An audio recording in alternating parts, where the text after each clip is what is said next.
San Francisco, 10h, premier jour. En regardant l'heure, je pense à l'école. Pourquoi ? En voyant des chiffres, je sais pas comment mon cerveau a fait le cheminement, mais ça me fait repenser à mes années collège-lycée. On appelle mon cas la dyslexie. Qu'est-ce que c'est que la dyslexie ? Parce que beaucoup de gens utilisent ce terme, mais personne ne sait vraiment comment ça marche. Et ma copine m'a donné une phrase pour simplifier la dyslexie pour vous aider à comprendre. La dyslexie, c'est un retard qui se crée. Imaginons, tu es à un point A et tu veux aller à un point B. Mais la plupart des gens arrivent du point A, vont tout droit et arrivent au point B. Un dyslexique, il veut aller au point B depuis le point A, mais il y a une porte en plein milieu. Et du coup, il fait un gros détour par rapport aux autres. Il prend du retard. Le problème, c'est que c'est un peu plus compliqué que ça.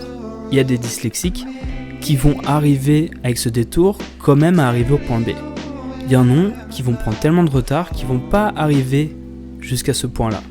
Et je fais partie de ces gens-là. J'ai énormément de mal et j'arrive pas à arriver jusqu'au point B. Et dans cette vidéo, je vais me livrer. Je vais vous expliquer pourquoi j'ai arrêté les études et comment j'ai arrêté les études.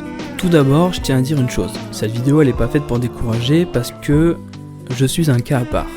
C'est pas valable pour toutes les personnes qui ont une dyslexie et l'école correspond à beaucoup de gens. C'est juste que moi, j'ai vraiment pas accroché. L'école pour moi est un système qui marche bien, mais qui marche bien pour une certaine catégorie de personnes.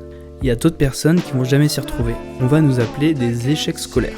Je vais vous faire un topo de ce qui m'est arrivé avec l'éducation nationale pendant mon parcours scolaire. Et je pense qu'il m'est arrivé bien 90% des pires trucs qui puissent arriver à un élève, je les ai tous faits. Je les ai collectionnés. Revenons au tout début. Je sais pas d'où vient ma dyslexie, mais je peux arriver à vous faire un cheminement pour vous raconter mes galères d'apprentissage à l'école. J'étais en maternelle et aux États-Unis. Et à cette maternelle-là, c'était une école internationale avec un haut level. J'apprenais le français, l'anglais et l'espagnol. En maternelle. Aux États-Unis, t'apprends à écrire en script et pas en attaché. Donc j'ai appris à écrire en script et arrivé à ma rentrée en France pour mon entrée en primaire, j'ai dû tout oublier, tout réapprendre. J'ai commencé à accumuler du retard. Arrivé en CM1, j'ai pas été en CM1. J'étais en CM1, CM2, une classe à double niveau, donc une prof qui devait gérer deux types d'élèves différents, avec 2 écarts et 2 apprentissages différents. À ce moment-là, on commence à comprendre que je prends un très gros retard et je pense qu'on essaye de déceler une dyslexie en moi. Donc du coup, on m'envoie chez l'orthophoniste. Aller chez l'orthophoniste, c'est assez spécial. On sortait de la classe, tel jour à telle heure. Moi, c'était le jeudi, début d'après-midi, et on disait, Gabriel, il va chez l'orthophoniste.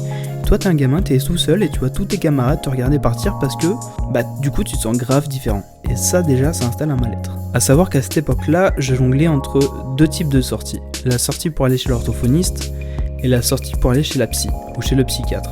Nous, on va se concentrer sur le côté apprentissage et scolaire. Pendant une période, on va essayer de me faire des jeux, des trucs, et je crois que j'avais une orthophoniste qui était relativement perchée. Ils m'ont pas donné le PAI. Le PAI, c'est quelque chose qui te permet d'avoir un emploi du temps aménagé à tes difficultés. Moi, je l'avais pas sur le papier, mais je l'avais au fond de moi. Mais en gros, j'avais la même impossibilité d'apprendre l'orthographe que d'apprendre l'étape de multiplication.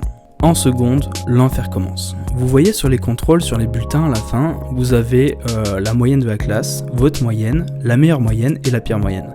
J'étais en constante partie dans la pire moyenne. Et en maths, j'ai fini l'année avec 0,30 de moyenne en maths.